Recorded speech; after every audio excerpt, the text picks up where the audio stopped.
आप सभी धर्मानुरागी हरि भक्तों को इस दास की ओर से सादर जय सिया राम।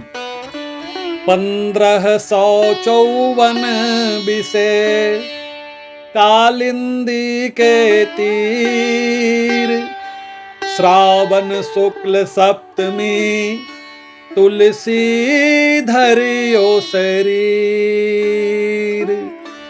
तन मन में हरि भक्ति रत तरुतर किए निवास। राम नाम सादर जपत कवि बरे तुलसीदास। प्रेम से बोले गोस्वामी तुलसीदास जी महाराज की जय।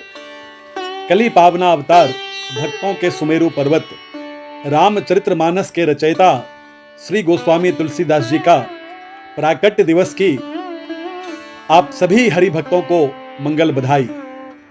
हम सभी हरि भक्तों की ओर से गोस्वामी जी के चरण कमल की वंदना व कोटि कोटि उनके चरणों में प्रणाम। धन्य है वो धराधाम राजापुर का, जहां ऐसे तेजस्वी संत शिरोमणि का जन्म हुआ था। धन्य है इनके माता पिता का पुण्य पुंज, जिनके घर ऐसा बालक ने जन्म लिया जो इस धरती पर आते ही राम राम का उच्चारण करते हुए ही आए थे। धन्य है ऐसे माता पिता को। तुलसीदास जी का प्रारंभिक जीवन बहुत ही कष्टमय बीता और दासी के घर उनका बचपन बीता, वह पढ़ाई लिखाई सब उनके घर में हुई।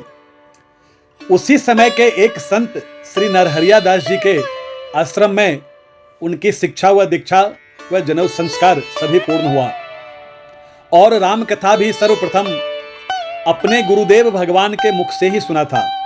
कहते हैं कुछ ही समय में उनको राम कथा कंठस्थ हो गया था। ऐसा दिव्य बालक थे तुलसीदास जी। तुलसीदास जी का विवाह सन 1583 ईस्वी में एक सुंदर बाला के साथ हुआ। एक दिन उनकी पत्नी अपने भाई के साथ अपने मायके चली गई, तो दूसरे दिन ही तुलसीदास जी भी उनके घर चले गए। यह उनके धर्मपत्नी को अच्छा नहीं लगा और उन्होंने तुलसीदास जी से कहा कि यह हार व मांस के द्वारा रचित शरीर से आपको जितना स्नेह है, प्रेम है, इतना अगर भगवान में प्रेम होता तो आपका जीवन धन्य हो जाता और इस धरती पर मनुष्य जीवन प्राप्त करने का लाभ आपको मिल जाता।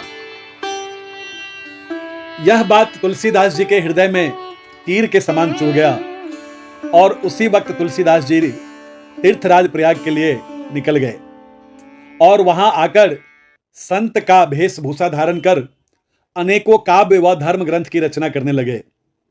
कुछ समय वहां रहने के बाद तुलसीदास जी काशी नगरी में आ गए और वहां पर मां गंगा के घाट पर बैठकर राम कथा गाने व सुनाने लगे। एक दिन रात को स्वप्न में तुलसीदास जी को भगवान शंकर व मां पार्वती ने दर्शन दिया और कहा, हे तुलसीदास, आप मेरे द्वारा रचित भगवान राम की कथा को अवधी भाषा में निबंध करो, ताकि सभी प्रभु प्रेमियों के समझ में आना चाहिए। इससे पहले रामायण काव्य की रचना महर्षि वाल्मीकि जी के द्वारा संस्कृत भाषा में किया गया था।